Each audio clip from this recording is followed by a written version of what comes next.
All right, so I've been studying uncertainty and entrepreneurial action now for many years from the perspective of entrepreneurial fear of failure. And I can see that there are at least two ways in which uncertainty manifests when entrepreneurs experience fear of failure. And this manifestation really influences entrepreneurial action in two different ways. Entrepreneurs can respond to fear of failure by approaching the obstacle, or they can avoid. And at the moment, what we really don't know is what are the factors that can push entrepreneurs to go towards more one direction and less towards the other. So approach more and avoid less, if this is what we would like to see. So what are these two manifestations of adversity, of uncertainty upon the experience of fear of failure? The first manifestation of uncertainty is the lack of interpretative frameworks that entrepreneurs have when they experience fear of failure. And this really refers to the lack of they really don't know what to do in terms of what action, what tasks do I need to prioritize to address the obstacle, how my stakeholders are going to react to or evaluate my actions. And also there are lots of doubts about competencies, because it's not just about who they are and how good they are, but it's also about, is my opportunity really valuable to address the situation, to deal with the situation and avoid the failure. Let me explain this point a little bit better. Think about entrepreneurship as a performative context. When I say performative context, I'm referring to all those contexts that offer the possibility to succeed and fail. Examples are not only entrepreneurship, but also sports and education. When you walk into the classroom, you know that there are three features that can define this context. And also in sport is the same thing. The task that you have to perform, the criteria that are used to evaluate your performance, and the capabilities that you need in order to be successful in executing specific tasks. In sports and education, these things are very well defined. You know what you need to do in a course to be successful. You know what your professors are looking for to say it's a pass or it's a fail. And you know that you need some sort of competencies to execute those tasks. You need to be able to write in a certain way. You need to be able to, I don't know, develop essays and following specific guidelines. In entrepreneurship, it is three features that are really features that define the nature of a competitive, performative context, are very uncertain, are ill-defined and ambiguous. Entrepreneurs, upon the experience of fear of failure, don't know what tasks to prioritize. Should I attend to my customers first, to my employees, to my investors? They really don't know. So the immediate reaction is what it is that I have to do now. Or the other element is, who's really evaluating my performance? My customers are looking at some aspects of what I do. My investors are looking at other aspects. So there is uncertainty in what criteria are used by my stakeholders to say I'm doing well or I'm not doing well. And then are the competencies, which is not just about how good I am as an entrepreneur, but is this opportunity really valuable for what I'm doing, for dealing with this threat of failure and actually be successful. So when this happens, it's quite normal for entrepreneurs to deal with a stressful situation because they need to understand what to do. And in the initial moment, I think it's quite normal for them to avoid action because they don't know exactly what is the action that I need to undertake to deal with the situation. There's more about thinking and dealing with stress and oscillating between avoidance and nightmares about this whole idea, this new information that fear of failure represents in their mind. The second manifestation of uncertainty is pretty much about reflection on who they are and what they are supposed to represent in the world they belong to. Now, entrepreneurs know that when they start a venture, they have to deal with uncertainty of the process.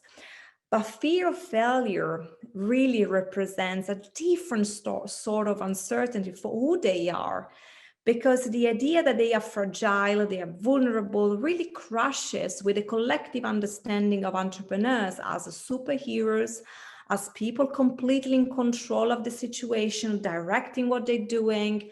So how they reconcile this feeling with the expectations that the world poses upon them, and they probably themselves as posed on who they are.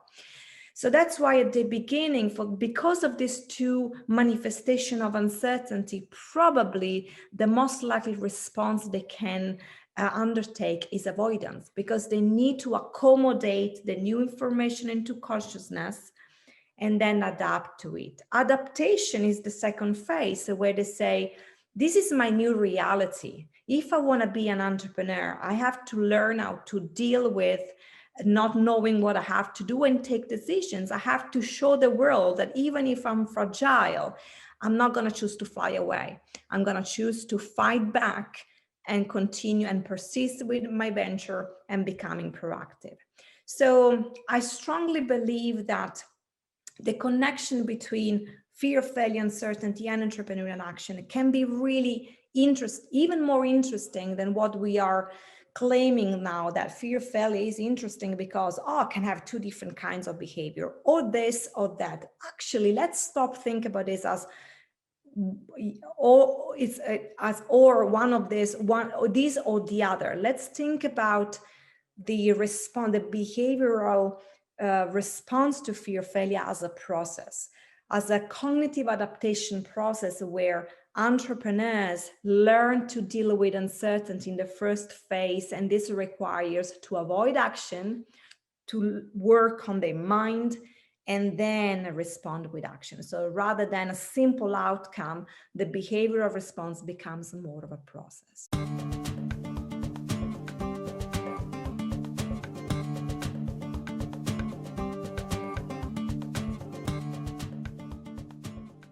That's always concentrated on is fear of failure an obstacle to starting a business? Because in my career, I've been mostly focusing on what fear of failure does when you are already an entrepreneur, simply because I wanted to demonstrate that entrepreneurs do experience a fear of failure, and that really shapes the form of the venture and the direction of the venture. But still, we have a problem, because lots of people out there don't really start because they're fearful.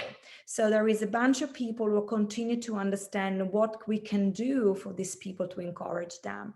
And I'm doing a little bit at the moment on this with the help with other people, and we're trying to design some intervention at the education level and say what we can do within universities using tools that come from psychology to help them deal with the idea that fear of failure is a part of what they do as entrepreneurs, so keep them with the right psychological tools from the university. And so there is a stream of literature that comes from psychology looking at really cognitive intervention about this. In terms of entrepreneurship literature, again, pretty much is about starting a business with the folks from GEM, or the Global Entrepreneurship Monitor, who are doing a great job in trying to collect the data around the world. I still claim that they can refine the measure, because the measure that they have to measure fear of failure is too simplistic and doesn't give you exactly the big picture what fear of failure is. But again, their reports are great, because it's a good signal on how we're doing. Also, culturally speaking, how culture is influencing your perception of failure, and consequently your intention to become an entrepreneur. There's another stream of literature is looking at how fear of failure influences the evaluation of your opportunity. There's a nice paper in JBV from Silvia Stroe. And there's other people. I think there's Charlotte Siren and other people in that paper. It's a very good one, but that's another way of looking how during the pitching stage, how fear of failure influences what they do. So we're really looking at the role of fear of failure in different phases of the entrepreneurial process. And I hope that we come up with some solutions, some real tools that can actually help entrepreneurs to deal with this, because it's a real thing, unfortunately.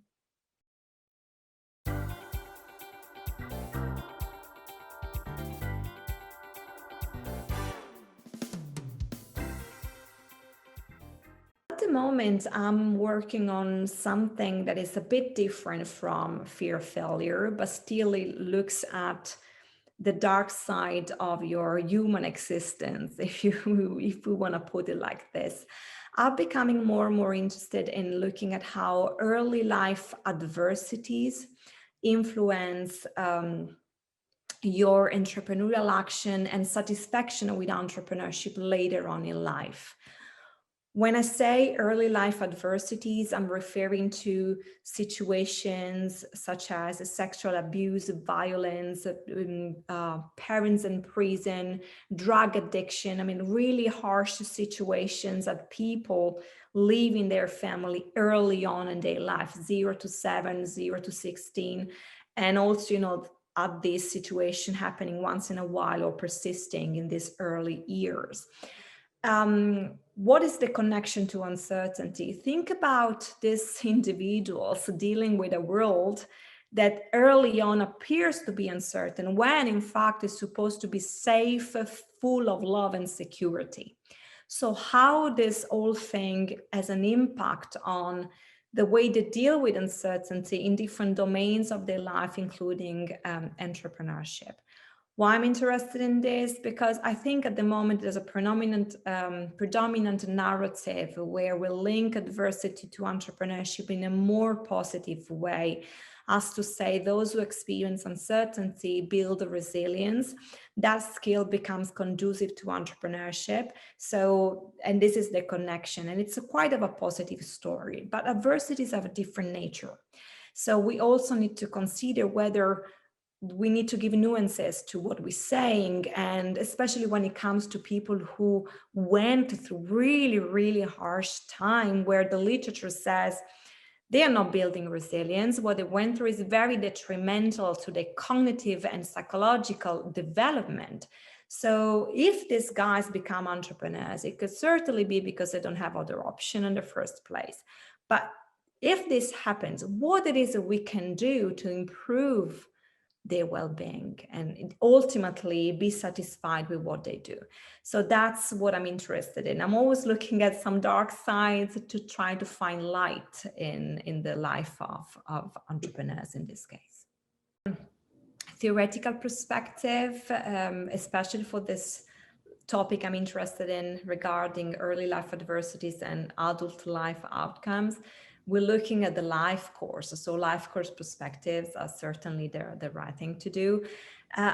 Generally speaking, I would like to see more diary studies and some techniques that help us document what people do and how they feel on a regular basis. So we have a story of chunks of their life. And I think another great opportunity is to use more visual elicitation, just to find a method that for once is really close to a way that people is more and more using to express themselves. If you look at what's going on with social media, people really use Instagram to represent their life in a picture, the way they feel through a picture. And I think we have an opportunity there to maybe use some photo elicitation to go there and talk to people and have a common tool they're familiar with to understand how they feel, what are their fears, their hopes, and how that transforms into what they do. So there are many challenges in studying not only fear of failure, but everything that is really close to feelings, especially the negative ones. And this is all about how hard it is to have people to open up and talk about that. Especially for entrepreneurs, I think at the beginning, admitting that they experienced the fear of failure, it was a big step.